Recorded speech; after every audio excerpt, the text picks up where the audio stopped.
Hey guys, this is Prometheus, guys, giving you more than the meta. So I want to go ahead and show you what I do, how I use a zone run play, either a outside zone, inside zone, or a draw play or something like that, to help me read the coverage against my opponent. I'm going to show this to you. I'm going to show, I have a lot of gameplay that I can show you. I'm going to try to cut this down a little bit, because I don't want this video running any longer than about 20 minutes or so. So let's just go ahead and get into this gameplay right here, which essentially is going to be me going against the San Francisco 49ers. This is going to show you good decisions and show you some bad decisions with it. I'm gonna have one play where I misread the coverages and I should have seen it in advance, and then I'm going to show you basically all good reads after that. So basically what I do when I'm running against an opponent, I try to read the coverages based on the alignment of his defensive backs over my wide receiver. So that's one of the reasons why I use basically a coverage, or use a run play as my base play. And the reason why is that I can read a coverage based on these alignments with these guys.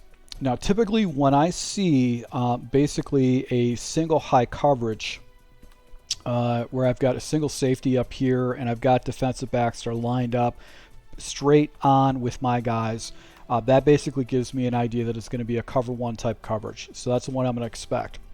This particular situation, this guy was actually using kind of a different defense. He was using basically a 34 odd cover 4 drop, and I think what he's doing is he was trying to determine what type of stuff I like to run on offense, which is not necessarily a bad thing to do. Is to, you know, you've got a bunch of guys in the box. That's going to basically go ahead and make it hard. But what he's doing is he wants to feel out what I like to do on offense, and then he's going to adjust accordingly. So this is it's a high level Madden player type situation. So on the previous play, I read cover 4. I try to go and run the ball against him. His cover 4 is just going to destroy my run. So I knew that going into it, if I see that cover 4 look, he's gonna essentially destroy that with a run play. I'm not going to get, his defensive line is going to be really good. He quickly jumps into a different formation. This is basically man cover 2, and the reason why is you got these guys pressed down. They're all slightly shaded in. You'll never see something like this unless someone's in a man coverage.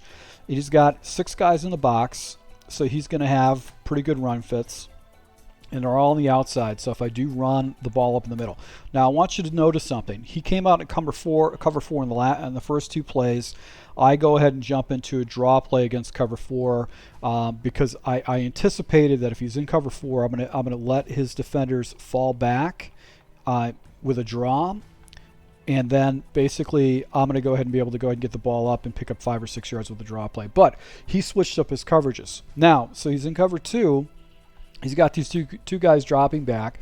Now, in this type of situation, since he's in cover 2, I'm going to have to jump in. Now, one of the things I want to show you, he pulled his safeties down into the box, so they react a little bit better to a run play. And what I'm going to do is I'm going to use my cover 2, basically zone coverage beater, or man beater. If the defender comes down and locks up on this, that means this area should be wide open. This area should be wide open, and this area should be wide open. Now, typically how I read this is that I always read this as my hot read, my 2, and then my 3. But now, occasionally what I do is now I read this guy because it kind of gives me an idea if he's running man across the board. So I use this as my 1, my 2, and then my 3 when I'm making reads. But what I don't like is that he's got the defender that's usually going to be manned up on him. He's got outside leverage. So I'm pretty much not seeing this as a route or an option based on this play. So sure enough, this guy comes down and pulls down. Running back is running into another area. Now I could have took this guy and cleared him out and give the running back an area to hit. But I like having that fast read underneath. I don't like the leverage on this defender, so I'm going to go back to this side. And if you can see, this is open, but over it right here is another area that's open. So that's what I'm going to go ahead and look to, and I'm going to throw that because he's got a spy in the middle of the field. So it was cover man coverage right here. So he started jumping in this particular play. He was using this cover 2 spy man as one of his base coverages now. And I think what he was doing is he was just testing to see if I could beat man coverages. So now he closes down the box a little bit. He's bringing his safeties down close to the box. And I go ahead and jump into this particular play. Now, this is not a good design play based on man coverages. What I should be doing is I should have a deep comeback route right here, because really the only read against man coverages is this crosser right here. And if he shuts this down, if the guys carry and get leverage, I really don't have anywhere to go unless Chase gets open and I can see it. So one of the reasons why I develop my route concepts like I typically do is that it gives me progression. So if I can check here, if this is not it, I've got a 2, and then I can kind of go from another area on the backside. Another thing I could have done is I could have done a deep comeback on the opposite side too, just to give myself another area to go with the ball, because out routes are just not as good as they used to be in previous Maddens. So right here you can see he was on this guy, and then he clicked onto this guy down below. I don't know why he clicked down, but these 3 guys are right here. I'm watching that ball. Look how this guy's underneath the coverage. If I throw the ball, it's going to get picked. So by the time I see this guy carrying and he's not getting past it, this route is blowing away his defender. But by the time I get to it, I'm seeing it now. You can see I'm stopping. That means I'm directing myself this way. He's falling into the passing route, meaning this is going to get taken away. So I didn't really have. That's why I kind of backed up right here, because I'm trying to trail this route, and because I don't have a comeback route that's going to give me an easy read, all this stuff is locked up, nowhere to go. So this is just a bad decision by me to go ahead and pick this play and not trying to give myself multiple options against man coverage. So that's what with structuring plays against when your opponent's running man coverages, you need to have multiple options just so he doesn't shut that down. So you can see cover 2 man was the base option. So now he comes back at it again, same man coverage. So I'm not going to use the same play. He basically shut that play down. He's pulling his guys down in the box. I'm tempted to do the stretch, but I do the stretch right here. And you can see right here, it actually gets me in a situation where it's a 3rd and 3. He's basically bottling up my stretch play. So his box is really tough to run against, so I'm going to have to pass the ball.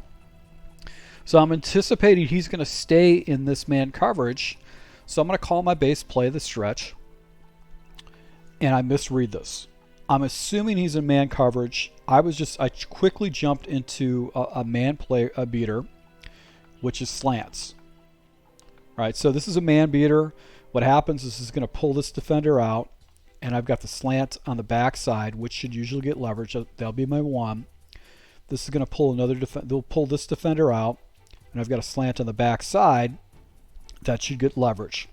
But look what's going on right now. This guy's up, and he's slightly shaded off to the right.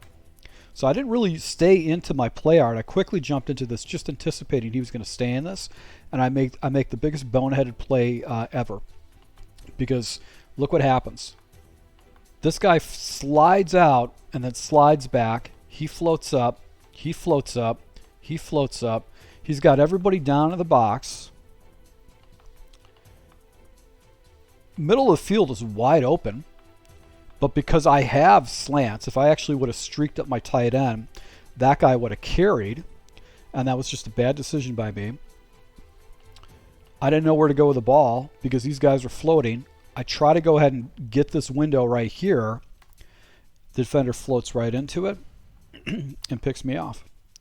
And it's a pick 6 because I didn't stop to read the coverage. I just assumed he was going to go into man coverage, and it was a boneheaded move, stupid play. This play cost me the game because the entire game we kept trading scores after this, and I couldn't stop this guy's offense. And because I made that mistake, I basically made that mistake, and it cost me the game.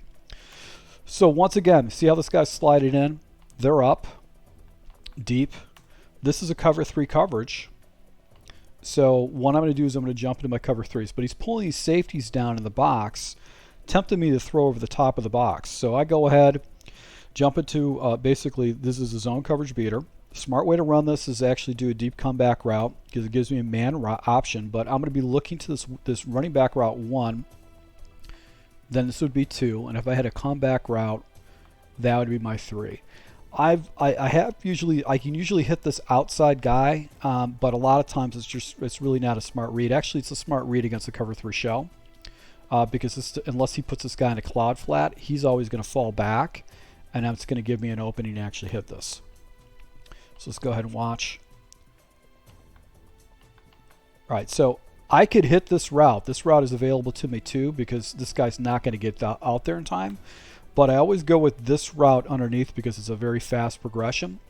This post route right here is basically getting bottled up by the way he's running his coverages by pulling those safeties down. So I'm going to go ahead and drop it down underneath and just take the play like that. So back at it again. Actually good read. Actually cover 3 spy. He got me the last time with it. Not going to make that mistake again. And I think I started calling draw plays against him. Yeah, okay, so one of the reasons why I call a draw play is very good against people that do zone coverages. But look how, see, this guy's shaded inside. This guy's lined up. You got that 2 high safety, so that will mess up people, but the alignments are showing that this is going to be cover 3. So these are things that you got to pay attention to, and if you make a misread, it can cost you a game. Especially if you go against somebody. So he's pulling his safeties down. He's not concerned. He's letting me to go ahead and throw over the middle field if I want to do that. So back at it again. I'm going to go ahead and jump into basically this play right here. Here's a quick little out. No way this guy is going to be able to get out. And if this guy's playing a deep third, he's not going to play an out route. So this is just a quick adjustment I made. Boom. Throwing the ball out, you can't get out to that sideline and you have to play deep, pull yourself off. I could have done a smart route to get a little bit more depth, but just throwing the ball right away is usually a smart thing to do. Pick up an easy completion right there and keep the chains moving. That's a good thing to do against an opponent if you're in a second in a hurry up type offense, is to run that type of an option if a guy's playing off coverage like that. So let's take a look at this next coverage right here. So he's got this guy slightly off. He's got this slightly on the outside. This defender is slightly on the inside. This guy's slightly off, and he's got 2 high safety. I'm thinking cover 2. This is basically a cover 2 zone based on the alignments. And this guy doesn't really super disguise his coverages. So he's crunching people down. He's trying to take away some reads. He's pulling this guy down. He's pulling this guy down into the box because he's saying, you can throw over the top of me. Which, in all actuality, unless he's got match coverage, this should be wide open. That's kind of the smart play based on what he's doing. I go and jump into a cover 2 beater with the anticipation that I can throw this route right here. Look at the last second adjustment that he makes. He pulls this guy down. Now, if this is a half, look where he's going to go. He's going to go right into my passing lane before he gets to his half. I get myself in a lot of trouble with that.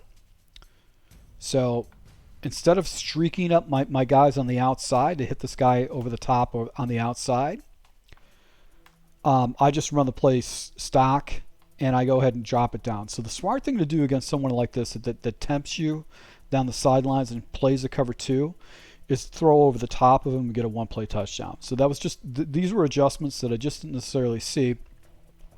Look what happens with the whip concept and the dig concept on the outside. Basically, this guy played up and then came down to the whip, where I had this entire sideline wide open if I would have thrown that, because he brought his safeties down in the box. I checked down, got a good first down, but it wasn't a way to expose this guy's defense. But he did go into cover 2 hard flats. I read the coverages correctly, but I didn't build it out to expose his safeties. This guy was bringing his safeties in and actually exposing different areas of the field, and it was a bad decision by me, and that was one of the reasons why I just didn't wasn't successful. Now he's got these guys down inside leverage. he's basically running a cover one coverage all over again.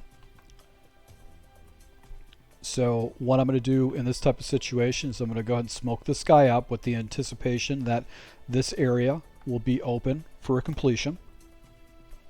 And I'm going to use a whip route on the back side is what I'm going to do to go ahead and open that up. But he's got outside leverage out here. He's got the safety down in the box.